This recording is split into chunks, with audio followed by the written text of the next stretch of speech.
Hello, friend. Yes? I'm here. Guys, ngayon ay ipapakita natin ang paggawa ng pagkain ng aking alagang lola. So, ganito siya gawin. Tara guys, samahan niyo ako. Let's go! Wow! Kumuha lang ako dito ng isda, yung ginawa naming soup nung gabi. At mayroon pang natira dito na isda, ayan. At nilagay ko na sa lugaw ni ama at hihimay-himayin ko yan at yan ang ihahalo ko na isda. So, hindi na ako nag-prito o kaya nag-steam ng mga isda. So, ayan na kasi yan yung available. O, kung ano man lang ang available na mga isda dito sa amin na naluto na, ayan lang rin naman yung nilalagay ko sa lugaw. Every time na magluluto ako ng lugaw. At syempre, sinamahan ko yan ng gulay na broccoli. Ayan, kung ano lang din yung available na mga vegetable dito sa ref na pwedeng ihalo sa lugaw ni Lola, ayan lang din yung nilalagay ko.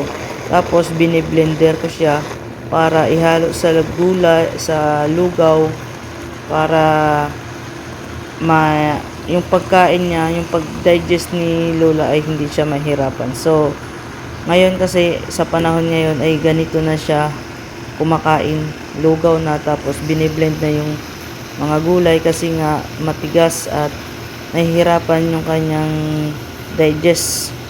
digestive system sa pagtunaw. So kailangan yan yung advice ng kanyang doktor na ganyan na ang gagawin para hindi siya mahirapang dumumi at maiwasan din yung pagdalan lagi sa hospital sa kanya, kasi yun nga ang problema kay Lola, kapag hindi siya nakakadumi ay talagang nadadala siya sa hospital. So ayan yung paraan at in-advise din ng kanyang doktor.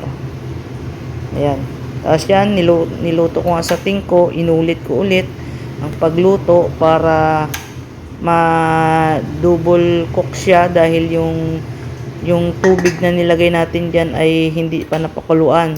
Tapos lalagyan ko siya ng egg. Yan, babatihin ko. Tapos mamaya ilalagay ko para dagdag din sa sustansya ng pagkain ng aking alaga. Yan guys, ang finished product na. Yan na.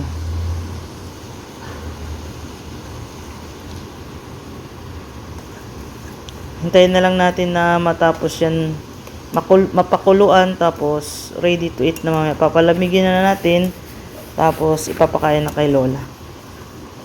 Yan lang ang rotation ng paggawa ng food ni Lola everyday. At sa umaga naman ay Quaker Oats or kaya milk ang kanyang kinakain na almusal. Tapos sa tanghali naman, after lunch, mga pamerienda, alas 3 ganyan, ay magmemerienda na siya ng fruits. Ayan, fruits naman ang ipapakain kay Lola. Ganon din ang gagawin. Biniblender ko din bago ipapakain sa kanya ang fruits at para mapadali ang digest ng sa kanyang bituka. Ayan. Guys, ayan na. At ang pagkain nga pala ng aking alaga ay may sukat. Gabang lang siya. At mayroon pang halo na oil yan. At sa next video pala ipapakita ko na lang yung anong oil ang ihahalo, tapos gaano ang sukat ng oil na pwedeng. Hello, friend. Thank you.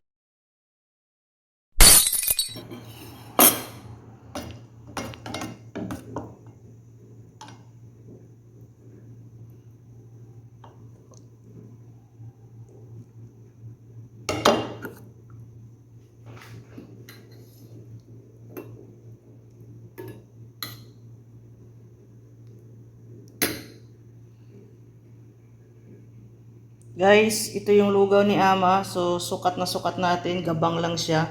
Tapos isang kutsarang ganito yung yang yu, ang tawag yang yu dito sa Taiwan, yang yu. Shout out sa nakakaalam, isang kutsara na ganito. Mahirap ano guys. Nakakaalam na to, yang yu. Masarap ito, mabango ito sa isang ganito yung ilalagay sa lugaw ni ama.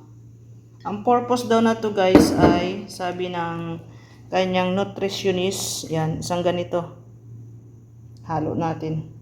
Ang purpose daw na to ay dahil mainit yung katawan ni Lola, dahil nga bedridden siya, hindi siya nakakatayo, hindi yung mga likod niya ay para daw lumamig.